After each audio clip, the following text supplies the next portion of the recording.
Hi, my name is Sally and I am 37 years old. It's been a year or two since these events happened, but I still think about them a lot, so I wanted to share my story with anyone who wanted to listen. The story starts with my dad. After my mom passed away from cancer, my dad threw himself into starting a business. I was too young to remember her clearly, and my brother Kyle was just a baby. My dad dealt with his grief by keeping himself busy with the business.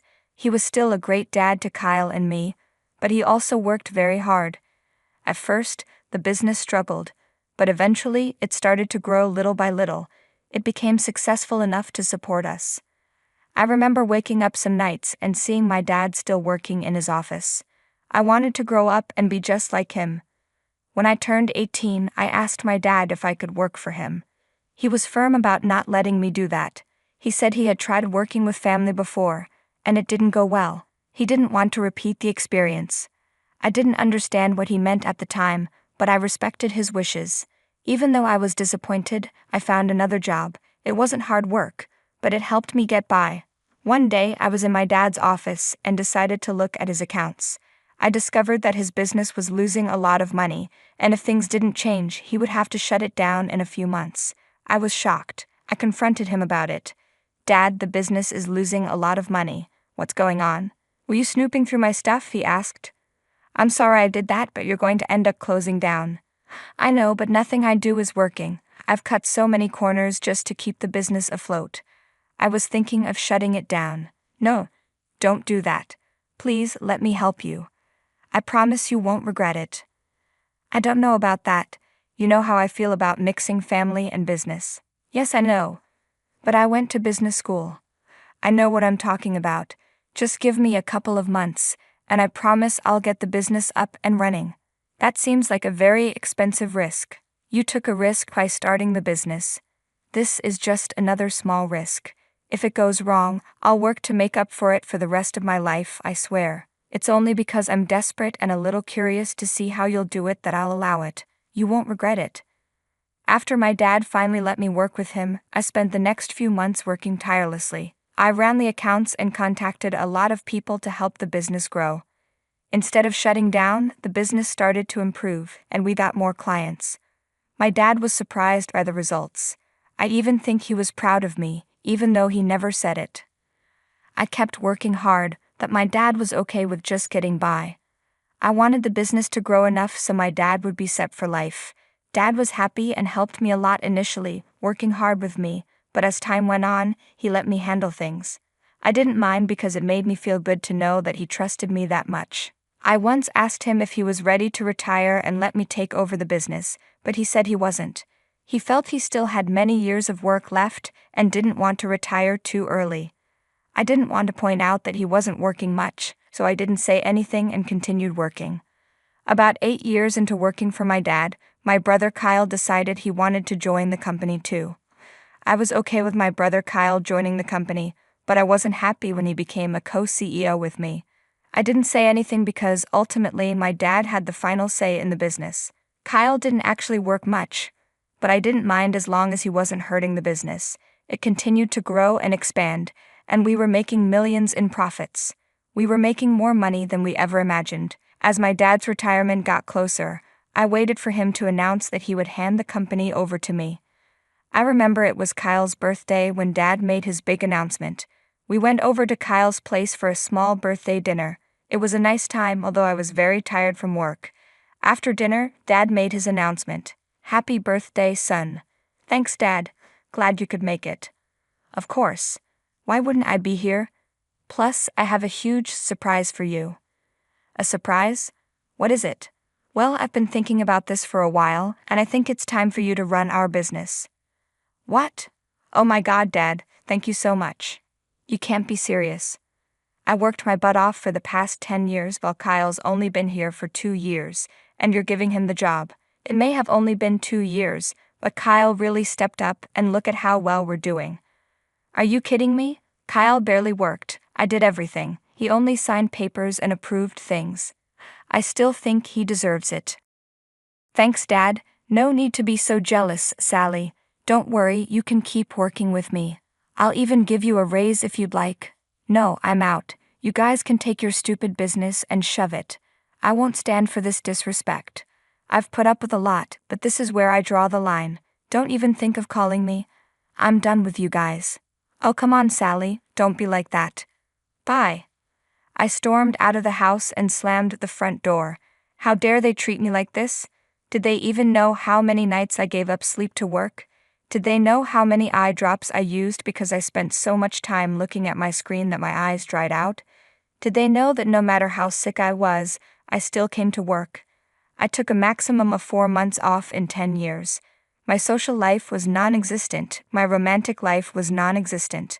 I had no life other than the business, and I loved it. I loved seeing my work pay off. I loved watching us grow from a small business in a corner store to this $1 million company with its own building. I was proud of myself. But for all that to get thrown away so easily to my brother, who never showed interest until he found out how much our company was worth, I was livid. I was hurt. I felt betrayed. I was the one who stood by my dad when we were about to lose our business. What did Kyle even do? He just sat in his office all day playing games on his phone or watching videos online. Whenever we had meetings, he stayed quiet and looked to me to make decisions. It was already insulting enough that Dad made him the co-CEO with me, but for Dad to give the entire business to Kyle was unacceptable. When I got back home, I felt a mix of emotions. I broke down and cried. I always knew that Kyle was my dad's favorite. I saw it growing up when Kyle just had to mention something, and Dad would get it for him, while I had to beg for things or save up and buy them myself. I hoped that working so hard would make Dad realize how good I was and appreciate me. In the end, he still favored Kyle, and it hurt so much. I let myself wallow in my pain for a long time. Dad and Kyle kept trying to reach out to me, but I blocked them. I didn't want to hear anything from them. Knowing them, they would only say I was being a baby and overreacting. I knew I wasn't. Any sane person would feel hurt. I wallowed for about a week, and then I decided to take care of myself. I went out and shopped, had spa days, and ate properly for the first time in a while. I initially wanted to let go of everything, but I found that the anger in me just wouldn't go away. To be fair, 10 years is a long time to dedicate to one thing, so I decided to use my brain to figure out a way to get back at my dad and brother. I knew I couldn't do anything significant on my own, so I decided to reach out to my Uncle Hank, my dad's brother. Uncle Hank had his own business, and he and my dad had a falling out about 14 years ago, but I never knew why. I was just hoping that reaching out to him would be my lucky break. When I told Uncle Hank what my dad had done, he said he would come over and help me get even. I was excited. I guessed that my uncle was still upset about whatever my dad did that caused their falling out. I remember Uncle Hank and Dad being super close when I was growing up, and then suddenly, Uncle Hank stopped coming around. When I asked Dad about it, he just said they had a fight, and that Uncle Hank wouldn't be coming over anymore. Uncle Hank didn't hold it against us kids and still found ways to stay in touch. Kyle didn't really care, but I loved Uncle Hank. He was this happy-go-lucky guy who always knew how to make a good joke. Plus, he spoiled me a lot. I guess he saw how spoiled Kyle was and decided to treat me the same. Uncle Hank showed up at my place about 3 hours later. Hey Sally, sorry for the delay. I got caught up in some work and then traffic. It's okay, come in. So my piece of crap brother used you to help grow his business and then kicked you out, huh? That sounds familiar. Yeah, it sucks. What do you mean by familiar? You were way too young to know this, but I was your dad's business partner. He worked me like a dog, and when he saw us growing, he pulled some messed up stuff and pinned it on me. Then he threw me out. Oh God, that's horrible. Why would he do that? Well, he didn't want to share profits. At least that's my best guess. Did you do anything to him? I didn't have any resources or anyone to help me out. I just had to let it go. Well, then we can get revenge on him together. He will learn that he can't get away with cheating other people. That we will. I felt so bad for Uncle Hank. Sure, he had his own business, but it wasn't as successful as my dad's. I wished it were hard to believe that my dad could do that to his brother, but he did it to me, so I believed Uncle Hank easily. We started planning and I wanted to do something big. I knew my dad's business would start failing pretty soon. Dad checked out of the business about 3 years after I started managing it, and Kyle was pretty much useless. I told Uncle Hank this, and an idea started to form in his head. He asked me how I'd feel about starting a business in the same field as my dad's. I loved that idea. Uncle Hank was willing to lend me some land to start the business, but I asked him how he'd feel about buying another plot. He was confused at first, but then I explained that there was an empty plot right next to my dad's business. It would be like rubbing salt in the wound for my dad once he starts losing clients. It was a bit risky to buy a whole plot of land and start a business just for revenge, but both of us were hurt and angry enough to do it. Over the next 2 months, we started working on our plan. We purchased the plot of land, which was about 5 times larger than the one my dad's business sat on. We registered our business and handled all the legal paperwork. Our grand plan was to steal my dad's employees once his business started to tank. Uncle Hank and I spent a lot of time working out the logistics of everything we needed for our revenge. Since I had managed my dad's business and brought in many clients, I had a lot of contacts. I snagged a bunch of my dad's clients and even got them to refer our business to their friends and families. We had a very solid start. To be honest, I was just waiting for a call from my dad or brother any day now, knowing their profits were beginning to suffer. I was right. About 7 months into starting our business, Dad called me. I was fully prepared for him to start begging me to come back. Instead, he asked me to come over for dinner. I guess he wanted to plead with me in person, so I agreed to go. When I arrived, my brother was there too. He looked nervous, and they were both suspiciously nice. I made sure to carry copies of the documents proving I was the co-owner of the land and business with Uncle Hank. I wanted to go out with a bang. They deserved it after all. We ate dinner, and while it was awkward for Dad and Kyle, I just waited for the chance to tell them how I was actively ruining them. Finally, after dinner, Dad said they had something to discuss. So, honey, there's something we need to talk to you about. Yes. You see, there's this new competitor in the field, and right now, we're kind of sinking. Oh man, that's tough. Yeah, so Dad and I were wondering if you want to come back and work for us. Excuse me? Absolutely not. You know what you did last time, and I'm not going to let you use me until everything gets good just to then throw me away. Don't be dramatic, Sally. I was only doing what I thought was best. If Kyle was the best, why isn't he solving your issue? Why are you asking me? I'm not as good as you. I tried to tell you, Dad, but you were way too confident in me. I guess you'll just have to deal with it. Please, Kyle is great, but we just need someone who has a little more experience. I'm done with your disrespect.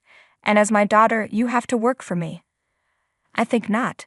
I'm already working for another company. You can quit it. I don't care. You're going to come back. Why will I work for you when my company is currently crushing yours? You're working for our new competitor. Well, technically, I own it. You're lying. You wish I was. Here are the documents.